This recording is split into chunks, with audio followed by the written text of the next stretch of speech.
This is my old school RuneScape house. It is quite a terrible one. It's not set up efficiently whatsoever, but inside this house, I have absolutely everything that I would ever need for my RuneScape account, and I can use everything in here to do everything that I want to do. In fact, I have 6 different RuneScape accounts that have maxed houses in old school RuneScape. Jake Upton, Ray Upton, Cake Upton, Break Upton, Snake Upton all have maxed houses with everything in them, and the other 4 accounts are very close, but I don't quite have the levels yet.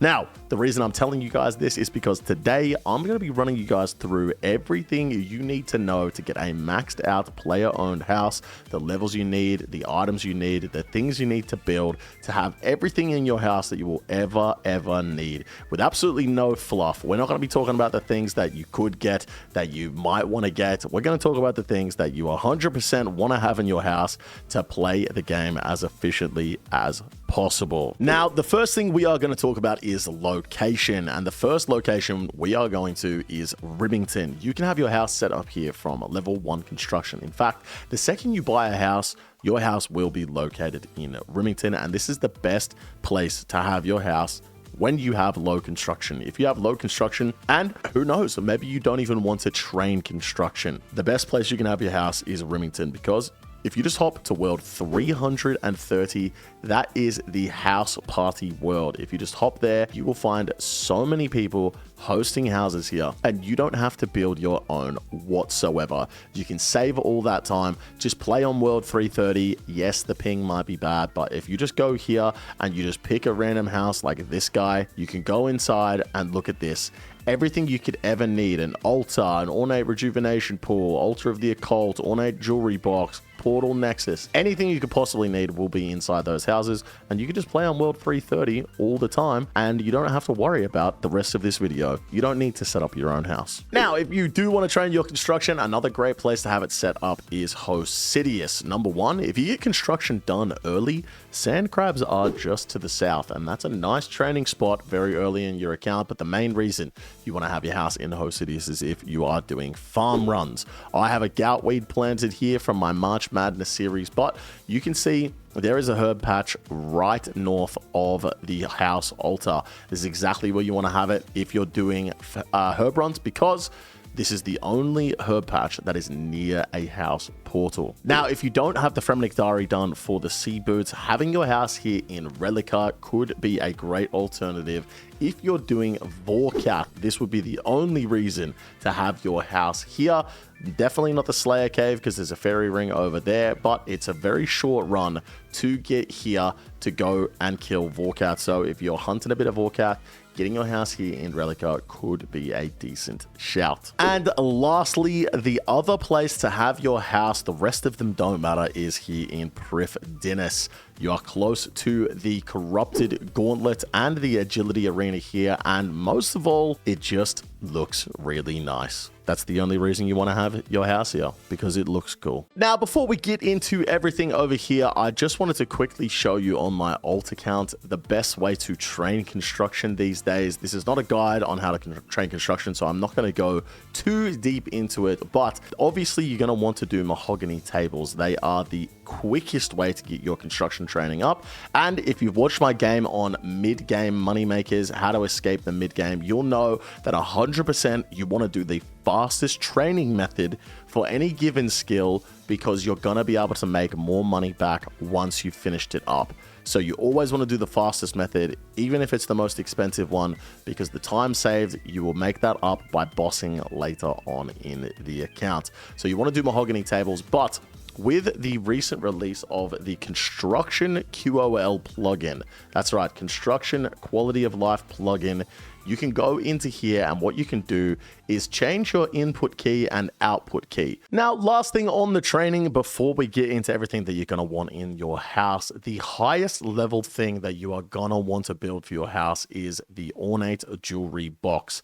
People will say it's the Fairy Ring and Spirit Tree combo, but we'll get into a little bit later in the video why you don't need the Spirit Tree and Fairy Ring combo. The highest level thing you're going to need to build is the Ornate Jewelry Box at 91, and And believe it or not, ladies and gentlemen, you don't need to get 91 construction to build it. You can get the crystal saw from the Eyes of Galofri quest. Gives you a permanent +3 boost. You can build things that are 3 levels higher that require a saw.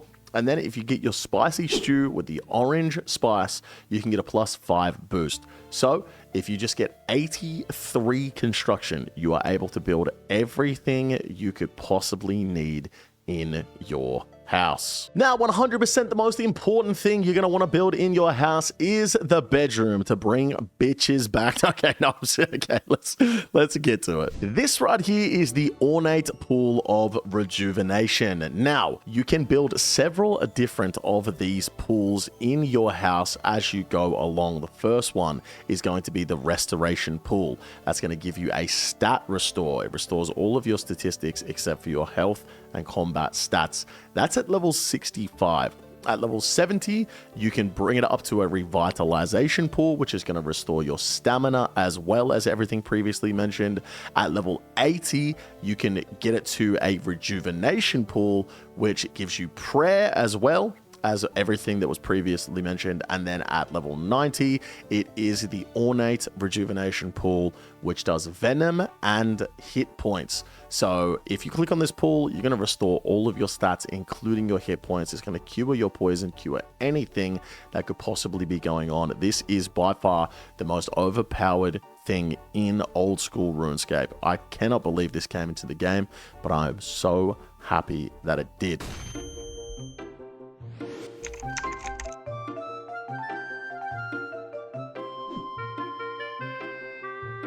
All in all, you have to build the first one and then upgrade the items. So all in all, you're going to need 5 limestone bricks, 5 buckets of water, 1,000 soul runes, 1,000 body runes, 10 stamina potions, 10 prayer potions, 2 marble blocks, 10 super restores, 5 gold leaves, 10 anti-venoms, and 1,000 blood runes. A total cost of 2.4 mil. This is an absolute must have. Next up is the fairy ring and spirit tree combo. Now, like I said, you need 95 construction to build this, but you don't actually need to have a fairy ring and spirit tree combo. Believe it or not, at level 75, you can actually build a spirit tree in your house, and at level 85 you can build the fairy ring. They're both built in the same space.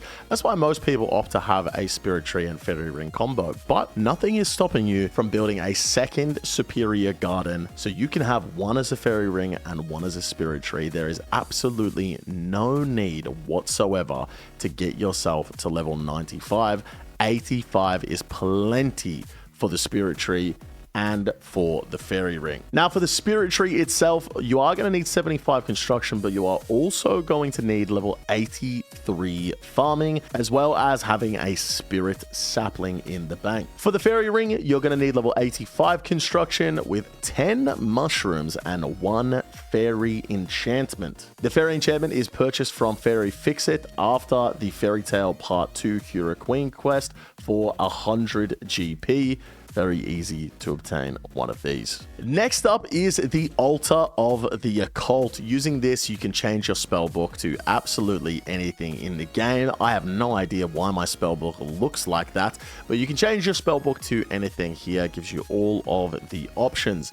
This does require level 90 construction, but once again, just like the Spirit Tree and Fairy Ring combo, at level 80, you can build an Ancient Altar, you can build a lunar altar, and you can build a dark altar. Nothing is stopping you from having 3 different achievement galleries with 3 different altars to change your spell books if you're only at 80 construction. And with that +8 boost, you can do all of those at level 72. So if you're an Iron Man and you don't have a whole lot of planks, you can't get up to 83 construction and max out your house. At 72, you can build all 3 of these altars in your house just by having 3 different altar rooms. And then when you get the level, you can upgrade. Now, much like the Ornate Rejuvenation pool, you need to build all 3 of the other altars and upgrade them to the Altar of the Occult. So in total, you are going to need 10 limestone bricks, 1 magic stone, 1 pharaoh scepter, 5,000 blood runes, 5,000 soul runes, 10,000 astral runes, the ancient signet, the archaeus signet, and the lunar signet to create the altar of the occult at level 90 construction. Now, this is technically a useless item for main accounts, but we're an Iron Man friendly channel here. As much as I hate to admit it, I've got a lot of Iron Man viewers and I've got to be friendly to them. So this is a marble lectern. You can build one at 77 construction. And this is going to allow you to create all of the tablets you need in the game. So if you're an Iron Man that wants to do some PVMing on the ancient spellbook, just go ahead and make some house tabs here. You want to build yourself a marble lectern so that you can do all of the tabs in the game. Like I said, that's going to be a level 77 construction. And in order to build this, you're going to need 1 marble block, 1 magic stone, and 1 gold leaf. Next up is the Gilded Portal Nexus. Now, much like the Ornate Rejuvenation Core, it is level 92 to build the full crystalline portal nexus. So technically, you would need to get to 84 construction with the boost. It seems I've lied to you earlier in the video. The highest level is level 92 for the crystalline portal nexus. But once again, there is absolutely nothing stopping you from building multiple of the regular marble portal nexus, which is level 72 construction. And that one, it allows you to have 4 different teleports. The Gilded Portal Nexus at level 82 allows you to have 8 different teleports, whereas the Max Portal Nexus gives you unlimited. And I believe there's about 22 different teleports that you're able to do through that. So if you wanted to just get 82 construction and build the regular Gilded Portal Nexus, you can do that with just 82 construction, or with the boost, 74 construction. Now, once again, you are going to have to fully upgrade the Portal Nexus. You can't just straight out build the Crystalline Portal Nexus. So you're going to need yourself 4 marble blocks and then another 4 marble blocks and 2 gold leaves to upgrade it. Then for the final upgrade, you need 2 magic stones and 2 gold leaves. There are 31 teleports available. So if you just build 4 Gilded Portal Nexuses, you'll be able to get all the teleports anyway. Or you can have the Crystalline Portal Nexus with the teleport menu that is completely full. Now, in order to add all of the spells that you want to teleport to, you need 1,000 casts of any of the teleports that you want to add in. The options are the Archaeus Library, Drain All Mana, Battlefront, Varrock / Grand Exchange, Mind Altar, Lumbridge, Feldador Salve Graveyard, Camelot Sears Village, Kuren Castle, Fenkenstrain's Castle, East Ardy, Civitas Illa Fortis, the Watchtower, Centiston, West Ardoyan, Apatol, Harmony Island, Canifis, Lunar Isle, the Forgotten Cemetery, Waterbirth Island, Barrows, Karalanga, Fishing Guild, Cathaby, Anakal, Apatol Dungeon, Gorok, Troll Stronghold, and Weiss. In order to do all of those, you're going to need yourself 14,000. Yes, 14,000 air runes, 11,000 earth runes, 6,000 fire runes, 36,000 water runes, 2,000 mine runes, 10,000 astral runes, 7,000 blood runes, 46,000 lore runes, 1,000 nature runes, 14,000 soul runes, 1,000 bananas, 2,000 basalt, 2,000 T salt, 2,000 F salt, and 2,000 earth salt. That is what you need to get all of the teleports in your crystalline portal nexus. And finally, ladies and gentlemen, the biggest upgrade of all, that is the Ornate jewelry box. This one is an absolute game changer for any account, especially for Iron Man, but for any accounts, this is an absolute game changer. Look at all these teleports that you can unlock just from one jewelry box. Now, like I said earlier, in order to build the Ornate jewelry box, you're going to need yourself 91 construction. Quite the high level, but like I said, you can boost from 83 if you manage to get that boost. And once you've built it, it's in your house forever, so it doesn't matter. You really only need 83 construction. However, you can get the worse ones, the fancy jewelry box, and also the previous tier to that as well, if you just want to have the dueling ring and games necklace teleports, or the combat and skills necklace teleports. But if you want the ring of wealth and the amulet of glory, you're definitely going to want to have the ornate jewelry box. The total materials for this, you're going to need 1 bolt of cloth, 1 steel bar, 3 gold leaves, 3 rings of dueling, 3 games necklaces, 5 combat bracelets, 5 skills necklaces, 8 rings of wealth, and 8 amulets of glory. You need a whole bunch of supplies to build this, but once it's built, it is built, and it is a fantastic addition to your house that everybody needs. Of course, for the wilderness lovers, you can also get yourself a wilderness obelisk that you can put in your house and set the destination if you have the wilderness diaries done, or you can get it to just take you to a random spot in the wilderness if you don't have those diaries done. In order to build the obelisk in your house, you're going to need 4 marble blocks, 4 ancient crystals from Revs, and level 80 construction. So if you have level 83 for the maxed house, you'll be able to build this one even without a boost. Lastly, just a couple of honorable mentions here in the Nexus room. You can also mount your dig site pendant, and you can mount your Xerix talisman. You mount these, you get unlimited teleports, so you don't have to make any dig site pendants or get any lizard man fangs anymore. It's a really, really nice addition to your house to have these, especially if you're doing a lot of raids or maybe killing a lot of rune dragons on an alt account or something like that. You also, if you don't want to build the ornate jewelry box, you can mount a glory in your house. Having a mounted glory will give you unlimited charges, and I believe you only need something low like 50 construction to build one of those. So a couple of honorable mentions for the mounted jewelry that is very helpful early on in your account. Now, there are a lot of people out there that will tell you you need to have an efficient house setup. Everything in the perfect spot so that you teleport in and you can go straight to your pool and then immediately hit the teleport and your doors aren't open. I personally think that's a whole load of hogswash. This is a perfectly fine setup for me. I've got the portal down south, I've got the fairy ring to the left, the pool to the left, and then the ornate jewelry box in the top left here with the altar of the occult if I ever need it. I think this is all you need for a house setup.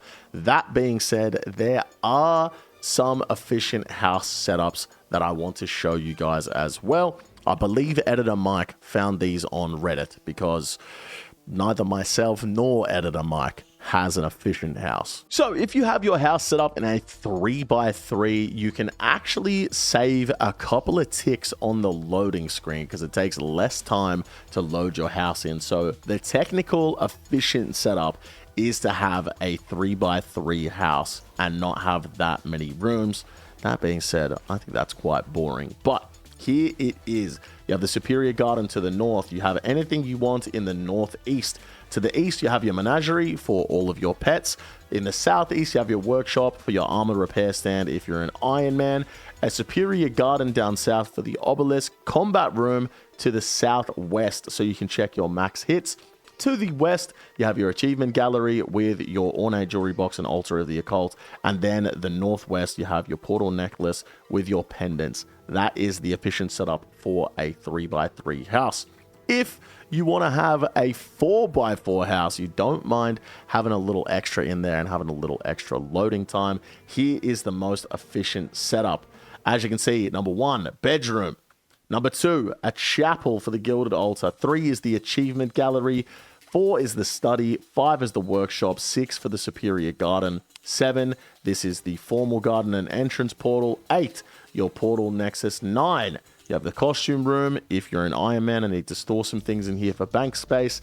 10 is your menagerie. 11 is the Superior Garden with the obelisk as well as another ornate pool. 12 is the combat room. 13 is the dining room.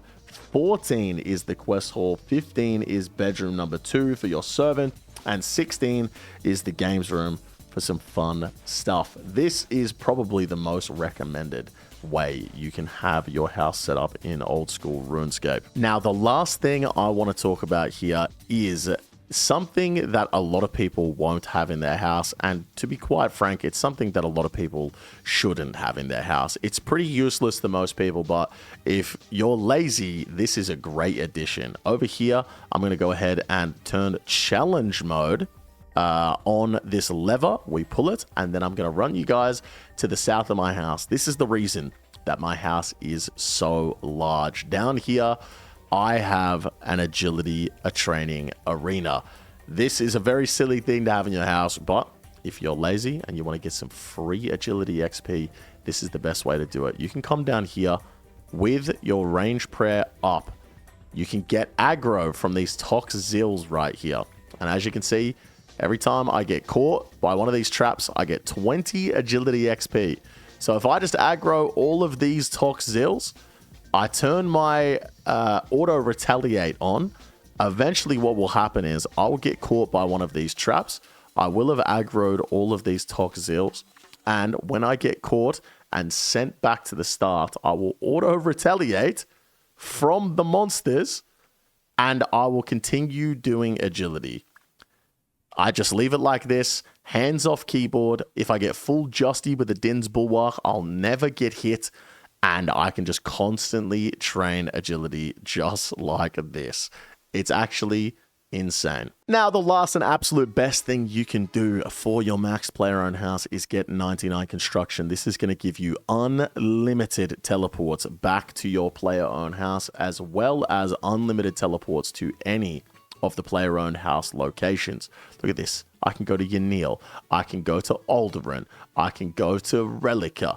This is a great addition to your max player-owned house, is getting that construction cape, but it is a 99 construction requirement. That is very, very expensive. And quite frankly, house tabs will just do the job just fine. And that, ladies and gents, is how you set up a player-owned house as efficiently as possible. And no fluff. You just get all of the little things that you actually need in here. Your Ornate pool, your Gilded nexus, your Spirit Tree and Fairy ring, your Ornate jewelry box, your altar of the occult. That's all you need in a house. You're never going to use anything else unless you're an Iron Man. And we're Iron Man friendly here at the Expected Value channel. That's going to wrap it up for today's video, guys. I do hope you did enjoy, and I'll see you guys in the next one very, very soon. Take it easy.